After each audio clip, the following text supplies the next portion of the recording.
दोस्तों देखिए, खेत का सामान और खेत में ही दुकान। आज आपको ऐसी दुकान दिखाने जा रहे हैं जो खेत के अंदर ही है और खेत की ही सारी चीज़ें घर की ये खुद उगा रहे हैं और इनकी खुद प्रोसेसिंग भी कर रहे हैं। तो देखिए, हम मिलते हैं शुभम जी से जो खेत का सारा घर का सामान खेत में उगाते हैं और खुद ही प्रोडक्शन खेत में। इन्होंने देखिए इतनी बढ़िया दुकान बना रखी है जिसके अंदर घर की हर चीज आपको मिल जाएगी। तो शुभम जी बताइए इसके बारे में थोड़ा सा हमें। जी नमस्कार जी। हमारा जैसे पहले 5 साल मैंने करनाल में दुकान की, लेकिन 5 साल के सफ़र में मैंने ये महसूस किया कि लोग बातें तो बड़ी बड़ी करते हैं कि हाँ हमें ऑर्गेनिक खाना है, साफ़ सुथरा केमिकल फ्री सामान खाना है, लेकिन होता क्या है वो रेट वो दे नहीं पाते। उनको क्या है कि हाँ हमने अच्छा खाना है, लेकिन बाद में रेट कंपेयर करते हैं कि बाज़ार में तो ये रेट है, बाज़ार में ये रेट है।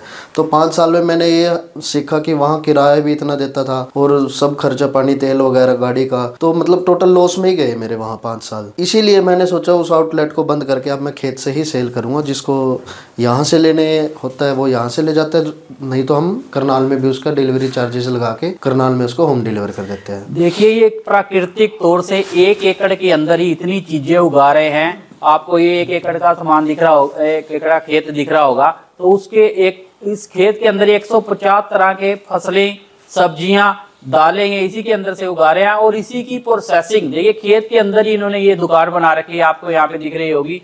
और यहाँ पे आपको अलग अलग वैरायटी की चीजें दिख रही होंगी, दालें दिख रही होंगी। इसमें दालें, अचार, तेल सब हमारा अपना होता है। जैसे साबुत चना हो गया, चने की दाल हो गई, उसी में से एक मिक्स दाल बना दी हमने। मूंग छिलका, मूंग साबुत मिक्स दाल हो गई। ये बाजरा खिचड़ी होगी, बाजरे से वो बाजरे का और मक्के का आटा हो गया। यहाँ पे साबुत उड़द साबुत हो गई, मसरी साबुत, उड़द छिलका, मसरी की दाल हो गई, उड़द धुली हुई दालें हो गई, और इसमें अपना बासमती चावल हो गया 11-21 का। ऐसे ये सरसों का तेल हो गया अपना। इसमें आम का सूखा अचार। ये कौन सा अचार है सर? ये आम का सूखा अचार है। ये आम का मुरब्बा हो गया। ये आम का तेल वाला अचार हो गया। ये इसमें गुड़ की राब हो गई। ये राब हो गई, ये लिक्विड फॉर्म में है, लिक्विड गुड़, ये लिक्विड फॉर्म में है बिल्कुल। देखिए, ये पूरा प्राकृतिक है जो प्राकृतिक। इसमें ये करेले का सूखा अचार, सब्जियों में जैसे करेला होता है, अगर हमें दिखे कि ये एक्स्ट्रा सरप्लस है उसका हम सूखा अचार बना लेते हैं जो हमारे पास ज़्यादा होता है। ऐसे नींबू का अचार हो गया। ये उधर आंवला चटनी हो गई हमारी अपनी बनाई हुई। तो ऐसे ही मतलब जो होता है प्रोडक्ट हम तैयार करते रहते हैं। तो जो भी इनके खेत में प्रोडक्ट बीजते हैं उसी का ये एक प्रोसेस करके इसको प्रोडक्ट के तौर पे बाजार के लिए तैयार कर लेते हैं और बिल्कुल प्राकृतिक है। अपने खेत की केसर, देखिए केसर भी इन्होंने खुद अपने खेत की आपको दिखाते हैं, असली केसर जी। तो सर थोड़ा इसकी पहचान भी बता सकते हो क्या, मतलब जैसे कि ओरिजिनल की, या थोड़ा इसके बारे में?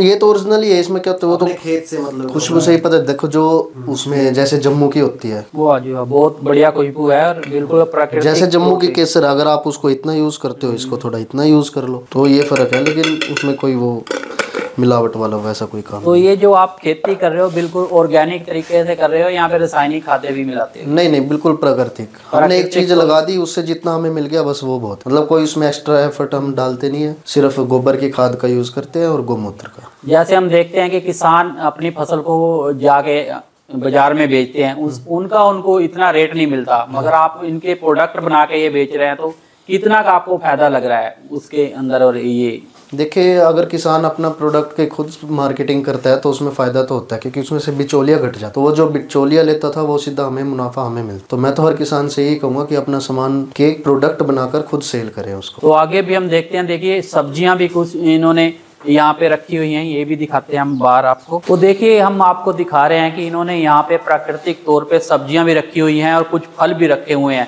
सर, आपने ये केले इस तरह से क्यों टांगे हुए हैं, ये थोड़ा सा बताइए हमें। देखिए, क्या होता है कि आमतौर पर किसान क्या करता है, कच्चा केला क्रेट में डाला और मंडी में बेचा है, तो उसका इतना भाव नहीं मिलता। क्रेट 200-250 रुपये उसकी जाती है। लेकिन अगर हम घर को इस तरीके से टांगे तो उसमें ऑटोमेटिक केला अपने आप तैयार होता रहता है। ये जैसे आप देख सकते हैं, ये बिल्कुल ऊपर पीला तैयार हो गया। ये इसको चाहे आप 1 हफ्ता घर पे रख लीजिए, ये खराब नहीं होएगा। यानी इसमें अंदर आप किसी भी तरह की दवाई का यूज नहीं कोई कर रहे, दवाई का यूज बिल्कुल प्राकृतिक तरीके से अपने आप ही पक रहा है ये। हाँ जी, आपने देखो आप बाजार से केले लाते हैं वो 2 ही दिन में काले हो जाते हैं, लेकिन इसको आप काट के चाहे घर पे 10 दिन रखिए, ये बिल्कुल भी खराब नहीं होएगा। इसका रीजन क्या होता है जी काले हो जाते हैं? रीजन ये है कि एक तो दवाई से आपने एकदम तैयार कर दिया तो एकदम जल्दी खराब होएगा। ये नेचुरल तरीके से आराम आराम से पका है और आराम आराम तक इसकी मतलब शेल्फ लाइफ बढ़ जाती है। इसका स्वाद दूसरे केले से क्या बेहतर होता है या हाँ जी बिल्कुल किस तरह से बेहतर। होता आप है? ये केला अभी खा के देखिए और आप बताइए। देखिए हम खा के भी देखते हैं इसके केले को, और जो बाजार से मिलता है उसका स्वाद मैं आपको बताता हूँ थोड़ा सा कि दोनों में फर्क क्या होता है। इसको जितने दिन बाद आप खाएंगे उतनी मिठास बढ़ती जाएगी इसकी। और दोस्तों इतना मीठा है, मैंने बाजार में आज तक इतना मीठा केला नहीं देखा, और बहुत ही बढ़िया, टेस्ट में भी बहुत ही बढ़िया है। ये पूरी तरह प्राकृतिक तौर पे ये पका हुआ है। तो सब्जियां भी आप इसी तरह से लेके आते हो अपने खेत से तोड़ के और इसी तरह से प्राकृतिक तौर पे पकाते हो।